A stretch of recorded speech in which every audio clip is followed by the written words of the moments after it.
বাসে ভ্রমণ অবস্থায় নামাজের নিয়ম কি, কেবলা নির্ধারণ করব কিভাবে?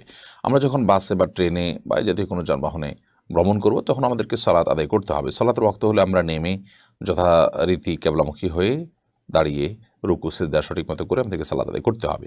সে সুযোগ যদি কোনো কারণে না থাকে, বাস না থামে এবং ওয়াক্ত চলে যাবে এরকম মনে হয়, তাহলে প্রয়োজনে বাস ছেড়ে দিয়ে অন্য বাসে উঠতে হবে। যদি সেটা খুব বেশি কঠিন হয় এবং খুব বেশি রিস্কি হয়, ধরুন এই বাস ছেড়ে দিলে আরেকটা বাস পাওয়াটা টাফ হবে, অনেক কঠিন হবে, তাহলে সেক্ষেত্রে আপনার ওযু থাকলে বাসের মধ্যে আপনি সালাত আদায় করবেন।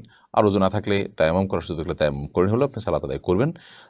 যদিও পরবর্তীতে তায়াম্মুম করে সালাত আপনি আবার পুনরায় পড়ে নেবেন। আর বাসে কেবলামুখী হওয়ার জন্য আপনি চেষ্টা করবেন, আজকাল কেবলা চেনা অনেক সহজ, কম্পাস ইত্যাদির মাধ্যমে আপনি কেবলা নিরূপণ করতে পারেন। বাসের ড্রাইভার হেল্পারদের সহযোগিতা নিতে পারেন, কোন দিকে কেবলা, যেদিকে কেবলা হয় সেই দিকে ফিরে আপনি সালাত আদায় করবেন। বাসের মধ্যখানে যে জায়গাটা আছে, খালের জায়গা, সেখানে দাঁড়িয়ে আপনি সালাত আদায় করতে পারেন। প্রয়োজনে সিট ধরে ধরে আপনি সালাত আদায় করবেন যদি পড়ে যাওয়ার ভয় থাকে। আমি